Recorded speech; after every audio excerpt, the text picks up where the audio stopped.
I'm sorry? I'm not sure what commercial corridors mean. What is that? If that means access to financial institutions, of course. Look, over the years, we've had many seminars in City Hall sponsored by banks, the city, the state, about entrepreneurial opportunities for all. We've had minority business training courses where we, through redevelopment agency several years, we sent minority businesses to learn. But again, it is not only just on the city, and it's easy to say the city has to reach out, okay? But what we try to do in the city is to ensure that when new businesses come in, they can meet with, if they have questions, they can meet with our marketing director. If they have zoning issues, they can talk to zoning or planning. The largest block of new businesses in town are the Hispanic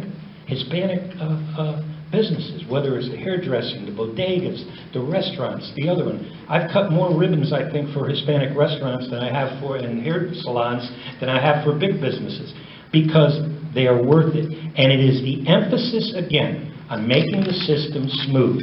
I had one person tell me that they had to go to another city trying to open a business, and it was weeks. In Norwalk, they got it done in 2 weeks. So we can reach out, but they have to reach in again. Government cannot do it all. We need help. And that's why all of you are here, to spread the word to your compatriots, your compadres, to tell them the city is there.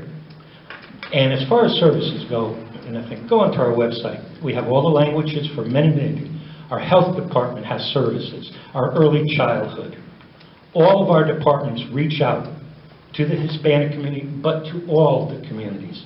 You have to remember, as a mayor, I represent 85,000 people, made up of a multicultural district, and I have to represent all of them. But I want to represent each and every one of them well, and I will continue to do so. Well, again, you have to feel that you're welcome in City Hall. And I hear all too often that when people of various cultures that perhaps feel a little intimidated because of their inability to speak the language well go someplace, they don't get the help they need. It's incumbent upon department heads in the City of Norwalk to be held accountable and to make people feel welcome. We can do training seminars for business people on which permits are needed for what types of businesses, what departments are supposed to be handling those permits, and we need to make sure that when somebody comes to City Hall that they're given the information. Now, again, I've heard over and over again that Norwalk City Hall at times, when depending on what department you're going to, is one of the unfriendliest places to do business. I've heard it so many times that I have to believe that it's true.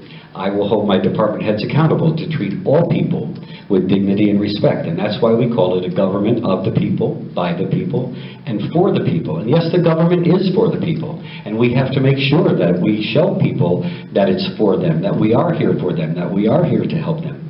We should need to partner with the Chamber of Commerce to continue running seminars in Spanish, so that people can come and feel comfortable. Back when I was working with the Weed and Seed program, we did a program where we took people who were renters and we helped them. We brought in banking institutions, financial institutions, we brought in HUD. We took people who were renting and we taught them how to buy a home. And no less than 14 of those people ended up buying homes in the City of Norwalk and investing. And they ended up paying less in their monthly mortgage payment than they were paying in their rent. Plus, they were able to write that off on their taxes as well as their property taxes. So that's what government leadership is about, helping people.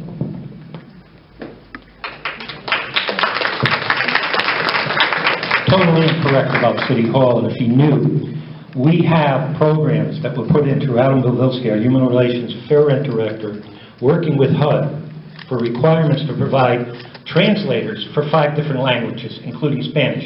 And in fact, every employee went to a seminar to understand when somebody came in, what they had to provide. And we have hired on a basis for city employees who speak the various languages, when somebody comes in to provide translation service, if there is nobody in that department to do that. Now, most of our departments have Hispanic people who speak Spanish. But if somebody walks into zoning and they cannot speak, or Haitian, or Polish is one of the languages, I think Italian too, but I'm a little better versed than that. But those statements are absolutely not true. City Hall is a warm, welcoming place. And all our departments have been trained on this, understand it, and we are obligated by law to do it. So even if we didn't want to do it, we have to, but we want to do it. Excuse me. Okay, you say you Just want a second, we're going to have to wait for the questions, please. Thank you. Would you like to? I think that was That was it? everybody Okay. wanted to comment. All right. So let's do